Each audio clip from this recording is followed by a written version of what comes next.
Oh. Okay, what's under this little video here? I want to see you. It's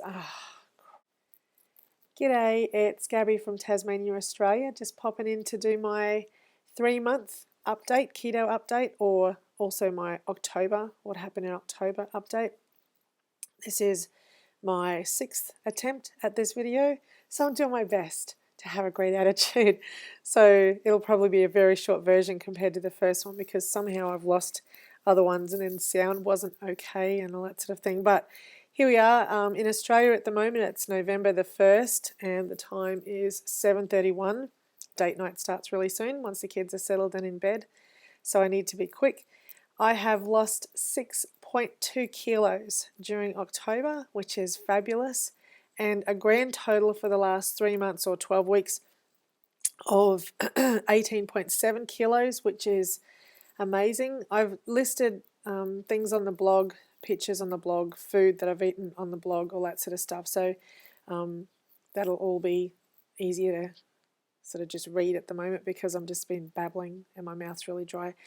I'll also put my measurements on here so you can see the difference in that, and photos, and you'll see the difference in that. I'm keeping my eating in a strict low carb, like I'm just not cheating. I haven't gone back to sugar. I have no desire to go back into eating sugar and chips and chocolate and all that sort of stuff. We do have chocolate though. We have like 75 to 80% chocolate. It takes a little bit of getting used to, but it's really good. But yeah, apart from that, like I'm not eating the way I've eaten all of my life. I have 70 to 80% fat at the end of the day, like on my little macro circle, even though like for the month of October, I didn't really count calories and I just sort of threw it all on. I knew after a few months what my plate should look like as far as macros and how much calories, carbs and all that sort of stuff. And as far as exercise, I quit the gym this month. It's spring here. It's just absolutely beautiful. I wish I could show you the view out my manse window here. There's just blossoms of roses out the window. It's absolutely beautiful. But anyway, because of that, Tassie's a really cold place and we've just been having some pleasant days. So as a family, we've been going out walking. Although this month we only managed 4 of those walks with busyness and then sickness hit the house and all sorts of different things. So I've only walked 4 times this month and still lost 6.2 kilos. So that food speaks for itself. Halfway through the month, I've got all this on the blog. I've also blogged a separate one just about this thing called the Broth fast. But just quickly, I heard about Dr. Jason Fung on Live and La Vida Low Carb, which is a podcast by Jimmy Moore, who's also found on Instagram. But I heard them talking about the broth fast and the benefits, and so I quickly jumped on and did that the next day. And I ended up doing 8 days, which was just fabulous. As a Christian, I quite often use fasting as a time for prayer and just a way to really focus my thoughts and things, and might be about my kids or a different thing that we're going through or whatever. But I've never gone more than 2 days. So to do it for 8 days, totally different though, because I was having using broth and that sort of stuff. So, but anyway, it's worth a look into. So if you check out on my blog, or just go to Jimmy Moore's website and check out his podcast, but look for Dr. Fung. I think that's how you say it, Dr. Jason Fung. He also has a website. All these things are listed on my blog underneath the broth fast. All the details are there. Just quickly also, I've been really blessed this month to have lots of people making contact, which I think is great. That's what the internet's about for me.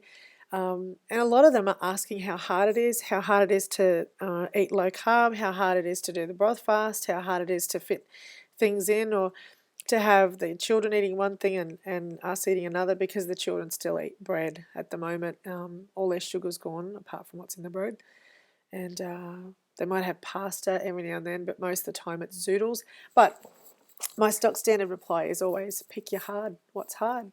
For me, not feeling pretty, not feeling feminine, not enjoying going shopping, not looking forward to going to the doctors and knowing that they're going to ask you to step on the scales and they're going to remind you of your fatty liver and your chances of getting diabetes and those sorts of things. Not being able to run like a madman out the front yard with my kids. yeah, there's all these different things that are hard for me. So I chose my hard. Looking after my health, studying to find out about the benefits of eating a certain way, that's not hard. Going without sugar, yeah, first couple of days a little bit difficult, but really at the end of the day, it's not hard. So my advice to all those ladies and men out there is just to choose what's hard for you. You don't have to kill yourself on this way of life. I've proven this now for almost 3 months that I've set out every single month to do amazing exercise routines and all that sort of stuff, and the gym and all that sort of thing. And the last 2 months have been really difficult as far as family things happening, and I just want to not make the gym my priority like I have every other time. I want my children to know that they're the priority. So whereas normally I'd leave my husband with the kids and nick off to the gym anyway, even if they are sick, this time that's all turned around. So you don't even have to have a gym membership. Get out and go for a walk. Go, I don't know, skipping down the road with the kids or something like that. Walk around the block. You don't have to kill yourself at the gym. So it's really not that hard. The food is great.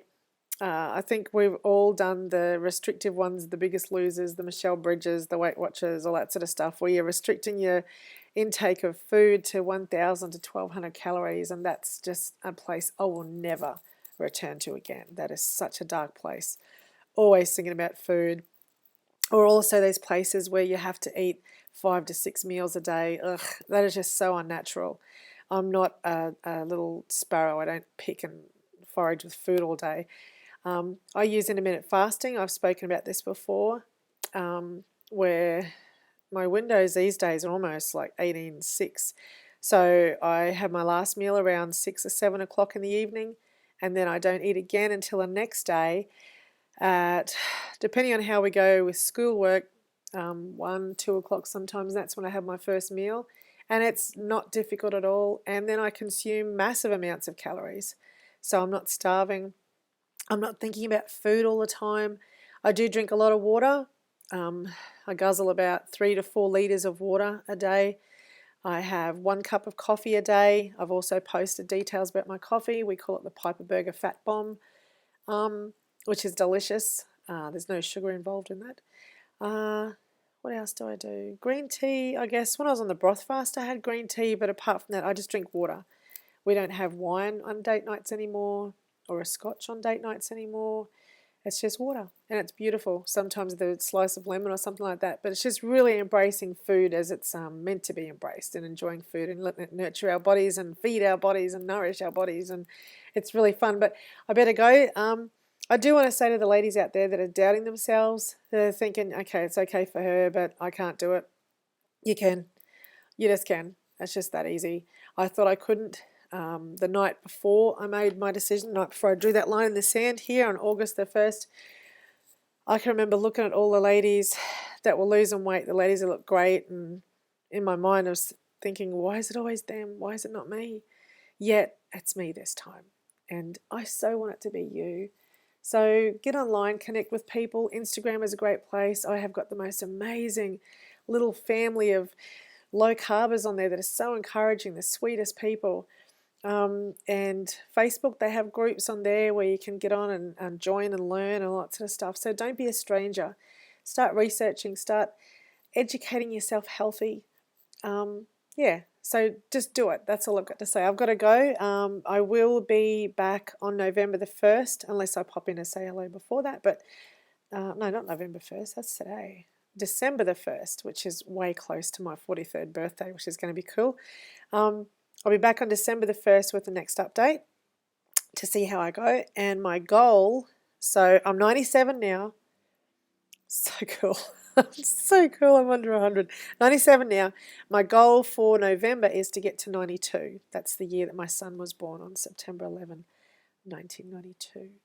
So all the best. And don't be shy. Connect if you can through Instagram or Facebook, or leave a comment down below. Whatever, but let's connect. Let's be there to support each other. There's enough haters out there in the internet world. So go hard and don't quit on yourself. See you later.